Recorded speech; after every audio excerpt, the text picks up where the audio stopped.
प्रविश्य मम वाचमिमां प्रसुप्तां सञ्जीवयत्यखिलशक्तिधरस्वधाम्ना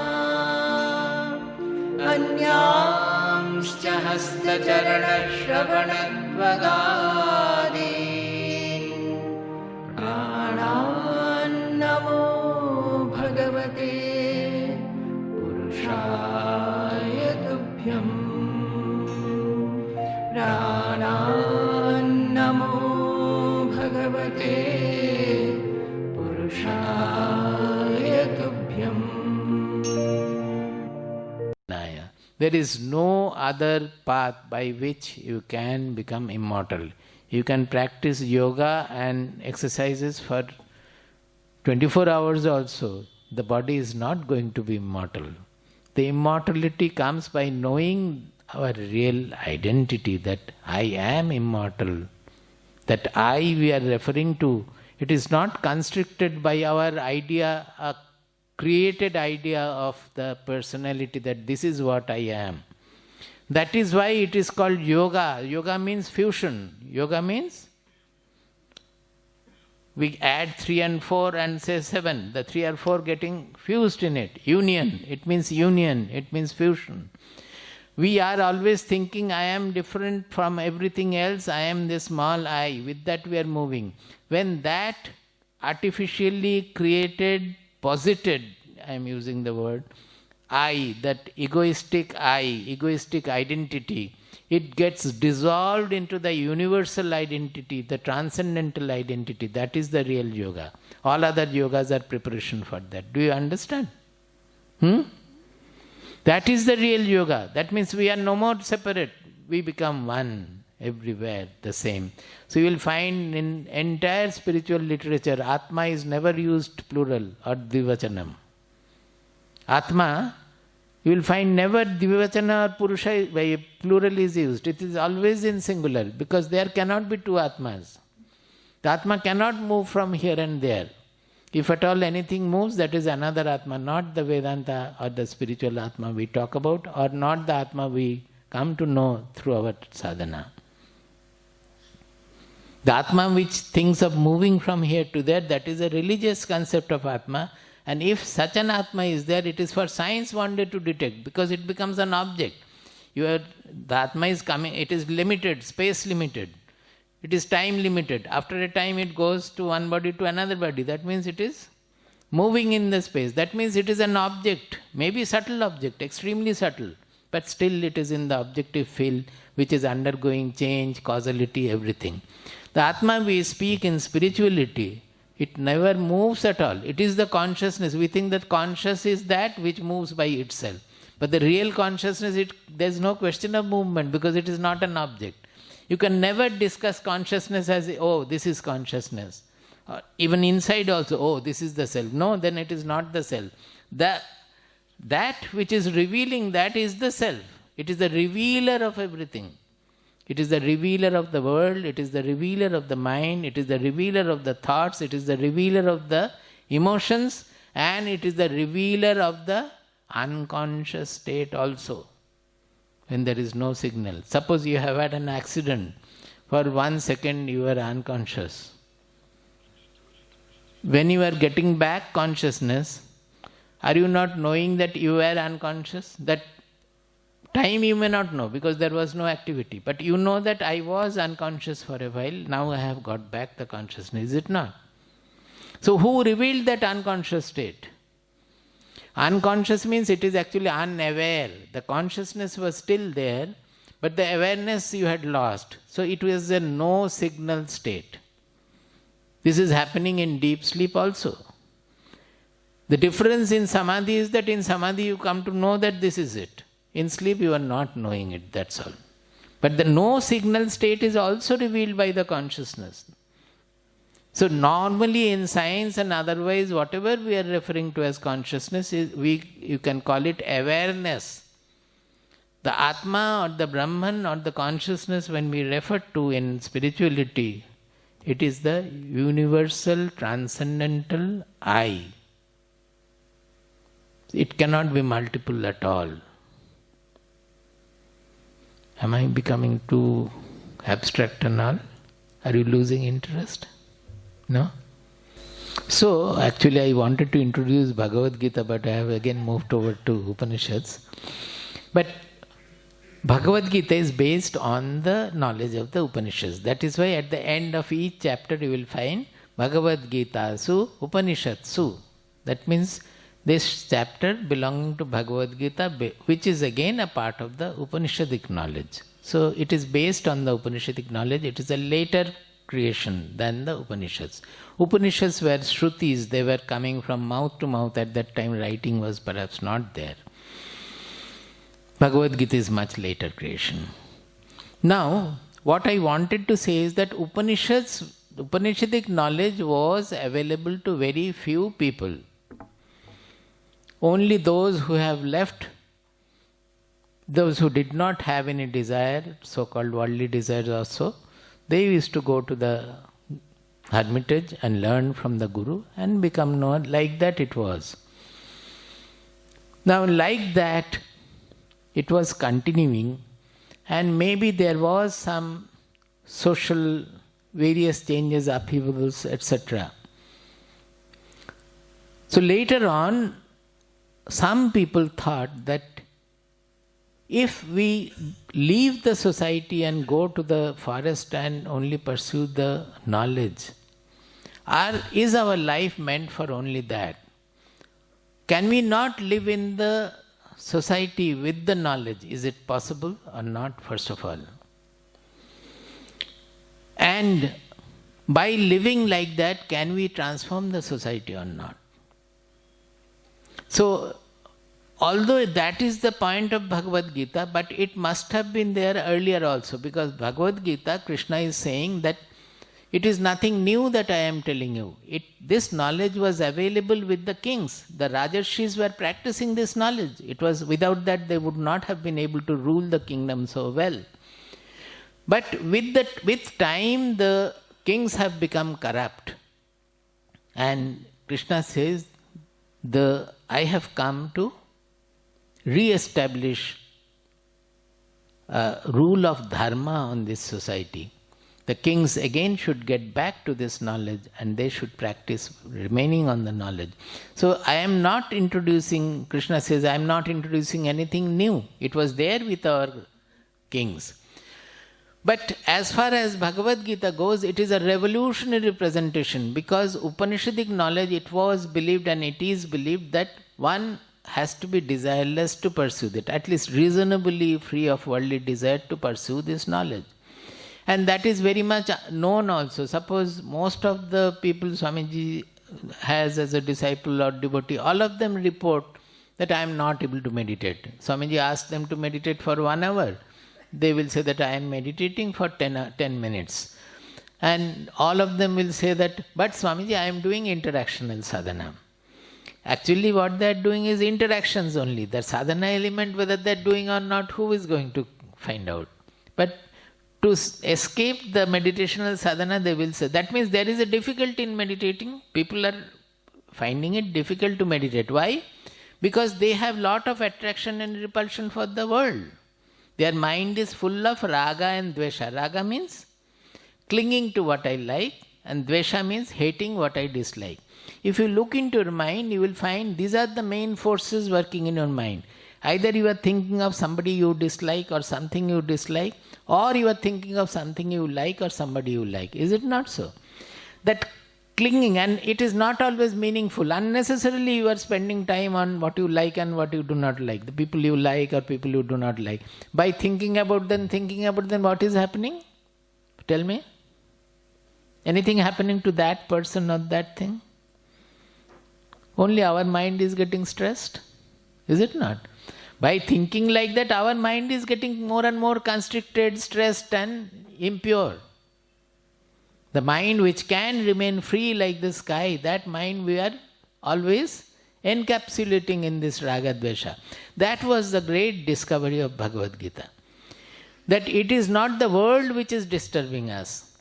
It is the raga dvesha which is causing the problem. This is the one great discovery of Bhagavad Gita expressed in so many shlokas. It is not done like this anywhere else. That if we can get rid of this raga dvesha, that means clinging to likes and dislikes will be there. Who will not like a good person? Who will not dislike a criminal? That will always be there. Or suppose some food which does not suit your body, you will not like it generally.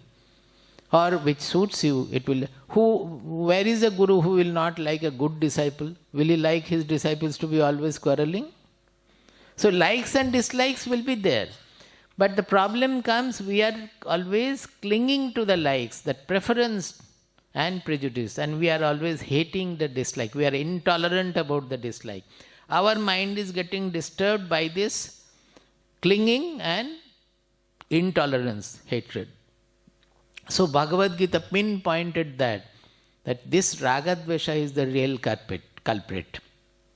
If we can get rid of it, then in the same world we can function like a free person. He says, Ragadvesha viyuktaistu vishayan indriyaischcharan atmavasyair vidheyatma prasadam adhigacchati. Ragadvesha viyuktaihi tu vishayan indriyaischcharan. If a person can get rid of the ragadvesha, viyukta, get rid of the ragadvesha, he remains interacting in the same world with the same indriyas. The world has not changed for the person. It is the same world. And he is interacting with the same sense organs also, the same eyes, same ears, everything. Ragadvesha viyuktaistu vishayan indriyaischcharan. Vishaya means the objects. He is functioning in the objects, interacting with the objects with the same indriyas. But there is a big difference. What is that? Because he is ragadvesha viyukta, he is freed of the ragadvesha. Atmavasyair vidheyatma prasadam adhigacchati. He is not a vishayavash. That means we are always slave to the objects, is it not? The moment the objective situation, something you do not like, you try to run away or get agitated about it. Is it not so? You think of any number of examples. I don't have to give.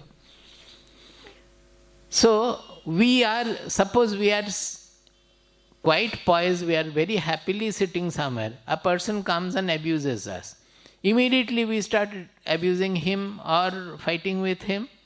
So, what has happened to our self-seatedness? Just somebody telling a few words which may be true, may not be true. If it is true, then also we get agitated. That is our problem, because we cannot point out the defects of the ashramites. So, whether it is true or not, the fact is that we immediately react to it getting agitated. So, are we not Vishayavash?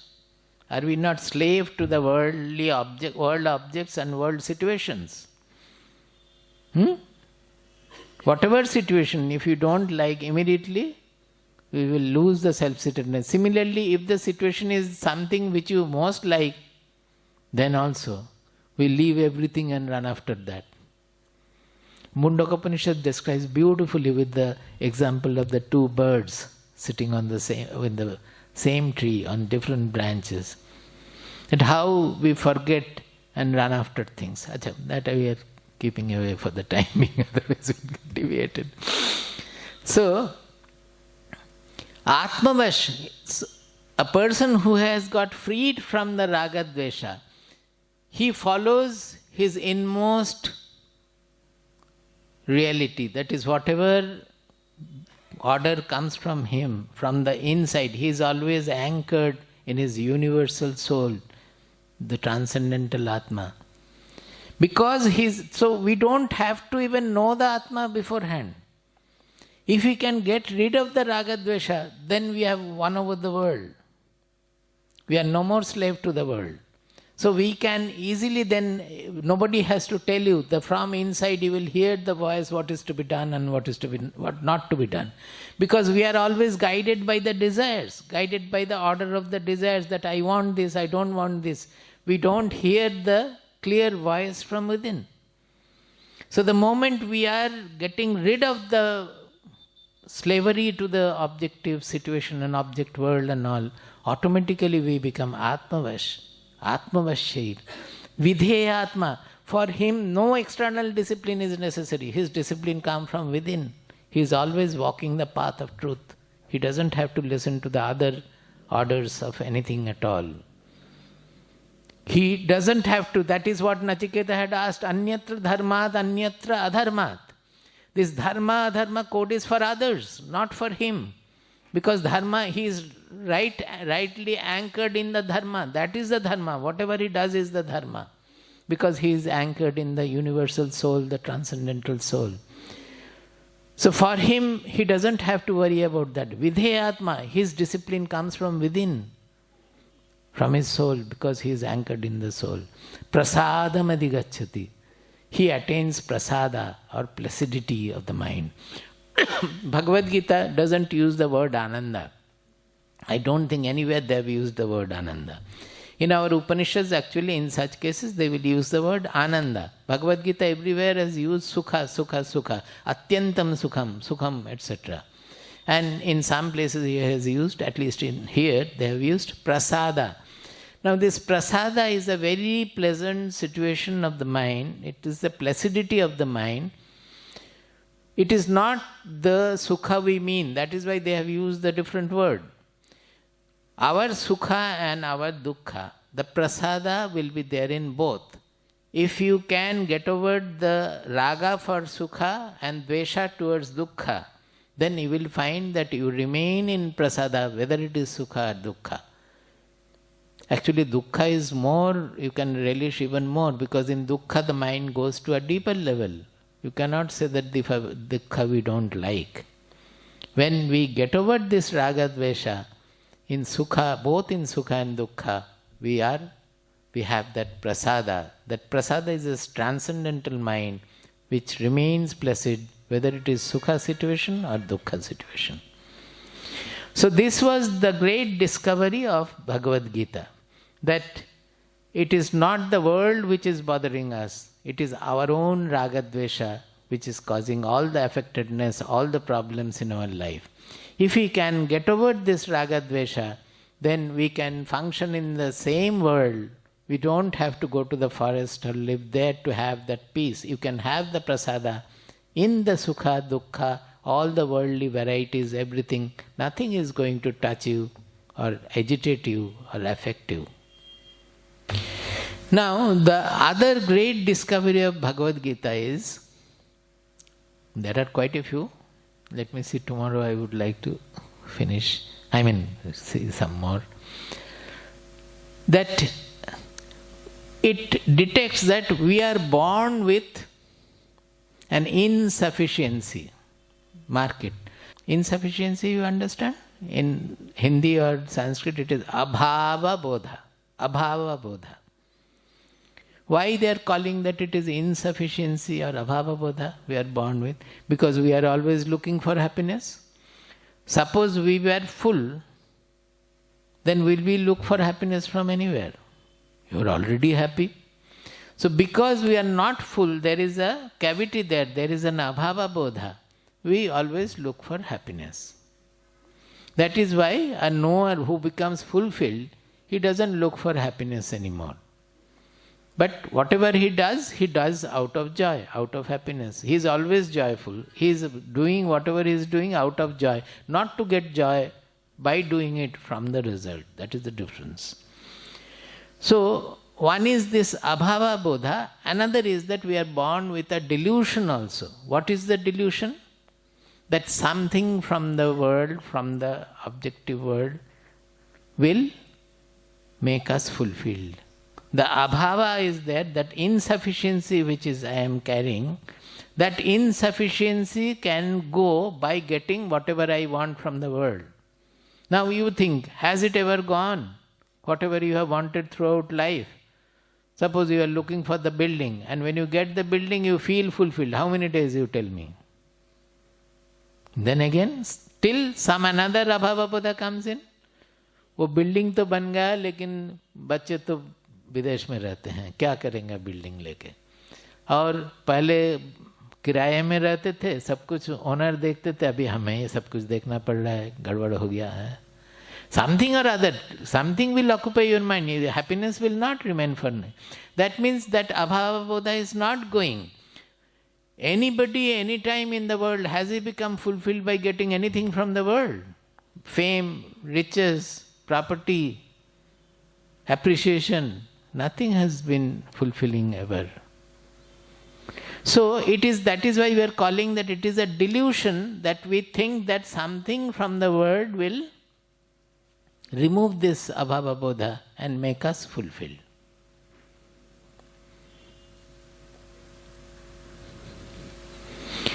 So this delusion makes us work, and that delusion causes the bondage. What Bhagavad Gita is doing? Trying to point out why are we bound. If we understand why are we bound, then we will be able to become free also. By removing the bondage, we will become free. So why are we bound? Because we are trying to get happiness from getting anything from the world. And when we get it, the happiness does not remain, only for a moment. Then again another is coming. And if you don't get what you are looking for, then it causes affectation, dukkha and all. So this is the delusion which we have to overcome. So we are getting into activity generally looking for this happiness. This we have to understand. If you, suppose, why are you working in the factory? Oh, I will get some salary at the end of the month.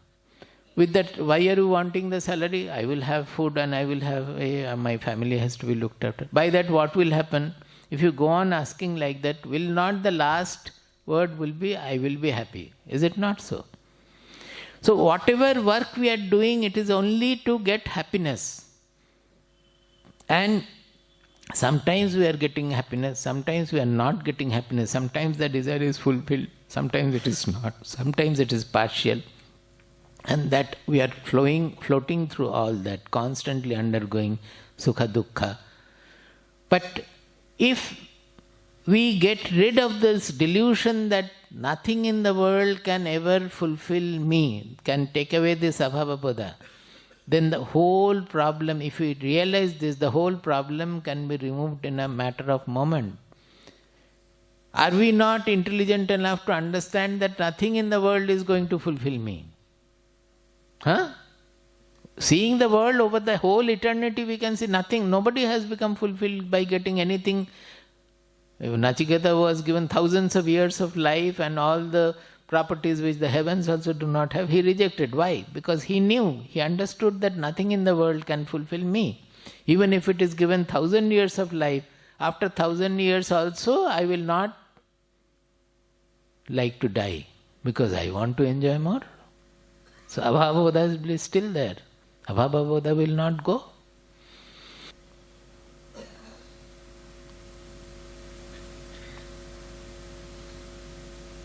So, this abhava bodha will go very easily when we discover the source of happiness within us. That is why so much importance is given to meditation and spiritual practices. Why? Because the day you understand, you experience, you realize, although this also we know, whatever be the cause of the happiness, is not happiness a product of our within, it is a mental product, is it not so? The ananda is a product of our mind. Whatever may be the external reason, it is a product of the mind. So we should understand that the source of happiness is within. But we will not understand, that realization will not be pakka, it will not be firm. So the first discovery in a meditative sadhana is we get flooded with ananda. When we forget the world, mind you, when we say we forget the world, means we forget our egoistic identity also, which is a product of the world. Unless we forget that I remain that small I with all the ego and everything and the world has gone. It's not like that. When the world is gone, that egoistic small personality is also not there. Then we get flooded with ananda. Then the rishi sang, Anandadhyeva khalvimani bhutani jayanti anandena jatani jivanti anandam pravishanti avisam vishanti. That the whole creation is born of ananda. It lives in ananda. It is born in ananda, it gets destroyed also in ananda. After its death, it gets dissolved in ananda also. So mrityu also becomes ananda there. The Janma also becomes Ananda there. There's nothing other than Ananda. So we get flooded with the Ananda. We know that the Ananda or the joy is the natural parameter or quality or characteristic of our own identity, the soul we say, that our own identity, the Atma. Ananda is a quality of it, a characteristic of it. We don't have to get Ananda from outside, and you can never get Ananda from outside. When we get Ananda from outside, it is only partial for a few moments, because by getting it, for some time our mind becomes peaceful. So the Ananda which is welling forth, we are able to feel a little bit of it. Say, the waves are there on the pond. When the waves subside, you are able to see a little. And the vision will be clearer and clearer as the water is purer and purer, clearer. As long as the turbidity is more, even if the wave goes, you will not see the bottom, is it not? But when the turbidity is also not there, the water is pure, it's clear, then you will be able to see the bottom very clear. Bottom means here it is our own inmost identity, the soul we say. So because of the agitation in the mind, as long as the mind is agitated with the desire, we are not able to see the bottom. When that getting the object of desire, the mind becomes peaceful for a while, then we are able to see the bottom a little. But depending on the purity of the mind, that vision will be clearer. So the joy will not be the same. It will be different depending on how clear vision you are getting. Suppose we are wanting intensely something. That intensity of the desire, you will forget even food also. Food, rest, everything will be forgotten. Is it not? When we are intensely looking for something. So what does it mean, food, other things, everything is forgotten, means the mind is absolutely focused on that which we are wanting intensely. So when you get that, then the mind becomes very much quiet, because other thoughts are no more disturbing. They are already gone by this intensity of the desire. So the joy you feel also is more intense. If you get something which you desired intensely, the joy also will be more in intensity, and maybe a little more time also it will remain. So actually, it is a discovery that the source of joy is within. It is not outside. Until this discovery becomes wholesome and complete, you will still look for joy outside. So when you discover, then you will no longer look for joy from anything in the world. You will go, you will work everything, but you will do it out of the joy of the soul, not looking for happiness from anything. This is the great change Bhagavad Gita wants to bring in. That we are born with the Abhava Bodha because we are not self-seated. We are missing the joy which is right there in our core being. And the delusion, because of the delusion that this can be filled by getting something from the objective world, which is never going to happen. The only solution lies in discovering the soul, where the joy is a spontaneous characteristics. Now, even if you are not able to discover the soul, we know that there is a property of there are some characteristics of the soul. What is that? It never changes, it never gets affected. Unaffectedness is the property.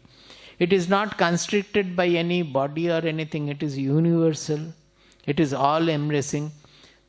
It is loving everybody. There is no partialism in it. There is no, it's always impersonal.